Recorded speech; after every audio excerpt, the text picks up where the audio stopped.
नशामुक्त मुंबई अभियानाअंतर्गत पोलिसांनी शहराची झडती घेत अंमली पदार्थ विकणाऱ्या आणि सेवन करणाऱ्यांवर कारवाई केली। तसंच नशामुक्तीच्या जनजागृतीसाठी पोलिसांनी विविध भागात संचलनही सुरू केलं। मुंबईतील बीकेसी वरळी मेट्रोचा दुसरा टप्पा मार्च अखेरपर्यंत सेवेत दाखल होणार आहे। या मार्गिकेचं काम 93% पूर्ण झालंय। त्यामुळे या टप्प्यातील बीकेसी आचार्य अत्रे चौक वरळी टप्पा मार्च अखेरपर्यंत सेवेत दाखल करण्याचं मुंबई मेट्रोनं नियोजन केलंय।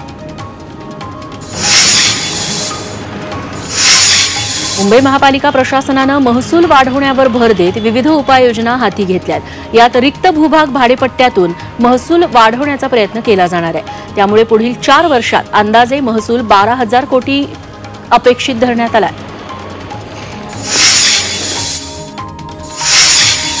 सरकारने प्लास्टिक उत्पादनांवर बंदी घातली आहे, मात्र यात प्लास्टिकच्या फुलांचा समावेश नाही असं स्पष्ट करण्यात आलंय। प्लास्टिकच्या फुलांमुळे कचरा जास्त होत नाही आणि त्यांचा खूप वापरही होत नाही, त्यामुळे या उत्पादनाचा प्रतिबंधित उत्पादनांच्या यादीत समावेश करण्यात आला नाहीये। अन्नपरवाना नसल्यास आता मुंबईत दंड आकारण्यात येणार आहे। रस्त्यांवरील भेसळयुक्त अन्नपदार्थांच्या सेवनामुळे सर्वसामान्यांच्या आरोग्याला बाधा निर्माण होतीये। त्यामुळे सुरक्षित अन्नपदार्थ मिळावे यासाठी एफडीए कडून अन्नपरवाना घेणं बंधनकारक असणार आहे। मुंबईत पार्किंगची समस्या गंभीर झाली आहे। या समस्येवर तोडगा काढण्यासाठी दक्षिण मुंबईत केलेले महापालिकेचे प्रकल्पही रखडले। गेल्या 6 महिन्यात महापालिकेचे 2 रोबोटिक पार्किंग प्रकल्प आराखडा आणि बांधकाम टप्प्यात रखडले।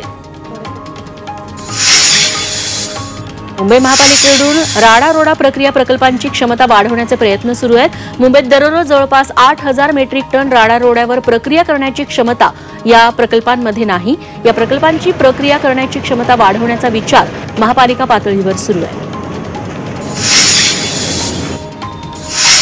मुंबईच्या केईएम रुग्णालयात वेळेत हृदय न मिळाल्यानं 2 तरुणांनी आपला जीव गमावला। त्यामुळे मुंबईत अवयवदानासह प्रामुख्यानं हृदयदानाची वाढती गरज समोर आली आहे। हृदयदान आणि प्रत्यारोपणाबाबतच्या जागरूकतेअभावी आजही नागरिक दानासाठी तयार होत नसल्याचं चित्र आहे। वातावरणातील बदलांमुळे गेल्या 30 वर्षात जगभरातील 7 लाख जणांचा मृत्यू झालाय।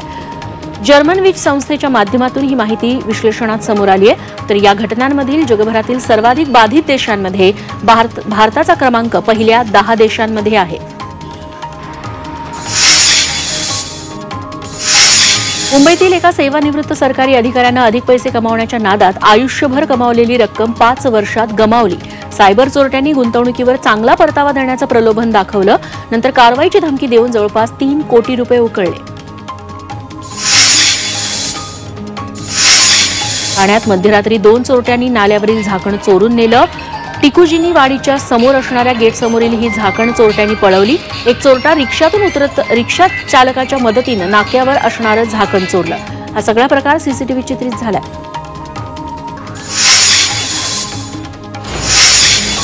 वसई विरार महानगरपालिका क्षेत्रातल्या नालासोपाऱ्यातल्या 41 बेकायदेशीर इमारतींवर तोडक कारवाई झाली। या प्रकरणात मुंबई उच्च न्यायालयानं जनहित याचिकेवर आज सुनावणी होणार होती। न्यायालयाच्या निर्णयाकडे आता सर्वांचं लक्ष आहे। पालघरमध्ये महाराष्ट्र राज्य कंत्राटदार महासंघाच्या वतीनं काम बंद आंदोलन करण्यात आलं।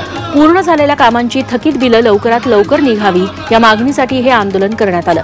पालघर विभागाची 167 कोटी तर जव्हार विभागाची 250 कोटी रुपयांची बिलं प्रलंबित आहेत। राज्यातल्या कनिष्ठ महाविद्यालयातील विद्यार्थ्यांची बायोमेट्रिक हजेरी आता बंधनकारक करण्याच्या हालचाली सुरू आहेत। कनिष्ठ महाविद्यालये ओस पडत असून खासगी क्लासेस मात्र विद्यार्थ्यांच्या गर्दीनं ओसंडून वाहत आहेत। त्यामुळे कनिष्ठ महाविद्यालयातील विद्यार्थ्यांच्या उपस्थितीत वाढ व्हावी यासाठी हा निर्णय घेण्यात आलाय। समृद्धी महामार्गाचा इगतपुरी ते ठाण्यातील शेवटचा टप्पा येत्या महिन्याभरात वाहतुकीसाठी खुला केला जाणार आहे। या महामार्गाची कामं अंतिम टप्प्यात असून बहुतांश कामं पूर्ण झाली आहेत। यामुळे मुंबई नागपूर हा प्रवास अधिक जलद होणार आहे। अल्पवयीन मुलीवर लैंगिक अत्याचार करून तिला आत्महत्येला प्रवृत्त केल्याप्रकरणी अल्पवयीन आरोपीला अटक करण्यात आली। ठाण्यातील 17 वर्षीय मुलाला पोलिसांनी ताब्यात घेतलंय। सर्वोच्च न्यायालयाच्या निर्णयामुळे पीओपीच्या मूर्तींवर कठोर बंदी असणार आहे। त्यामुळे शाडूच्या मूर्ती बनवण्यासाठी पालिकेकडून मोफत माती मूर्ती व्यावसायिकांना देण्यात येणार आहे। तसंच रजिस्ट्रेशन 1 मार्च पासूनच सुरू होणार असून मुंबईतील मूर्ती व्यावसायिकांना 100 रुपयात जागा निश्चित करता येणार आहे। मुंबई हायकोर्टानं दहिसर कोविड-19 जम्बो सेंटरच्या माजी डीनचा जामीन मंजूर केलाय। तत्कालीन डीन डॉक्टर किशोर बिसुरे यांना जामीन मिळाला। कोरोना काळातील कथित जम्बो सेंटर घोटाळा प्रकरणी त्यांना दिलासा मिळालाय। मुंबई उच्च न्यायालयानं 2004 साली एका आदेशात बेकायदा पत्नी विश्वासू रखेल असे शब्द वापरल्यामुळे सुप्रीम कोर्टानं आक्षेप घेतलाय। या शब्दांमुळे राज्यघटनेच्या मूलभूत तत्वांचं उल्लंघन होत असून हे स्त्री द्वेषी शब्द आहेत अशी टिप्पणी सुप्रीम कोर्टानं केली। शिक्षणात मुलांमध्ये कुठल्याही प्रकारचा भेदभाव नको, तसंच कोणतंही मूल शिक्षणापासून वंचित राहू देऊ नका अशा शब्दात सर्वोच्च न्यायालयानं सरकारला बजावलं। तसंच सरकारी शाळा आणि रुग्णालयात सर्व प्रकारच्या सुविधा देण्याचे निर्देशही न्यायालयानं दिले। भाडेवाढीनंतर एसटी प्रशासनाला अच्छे दिन आले। एसटीच्या तिजोरीत तब्बल 51 कोटी 70 लाख रुपयांची भर पडली आहे। मात्र सर्वसामान्य प्रवाशांच्या खिशाला कात्री बसली आहे। नाशिकच्या शिवसेना उद्धव बाळासाहेब ठाकरे गटाच्या 2 माजी नगरसेवकांनी शिवसेनेत पक्षप्रवेश केला। पवन पवार आणि योगेश शेवरे यांनी उपमुख्यमंत्री एकनाथ शिंदे यांच्या उपस्थितीमध्ये ठाण्यात शिवसेनेत पक्षप्रवेश केला।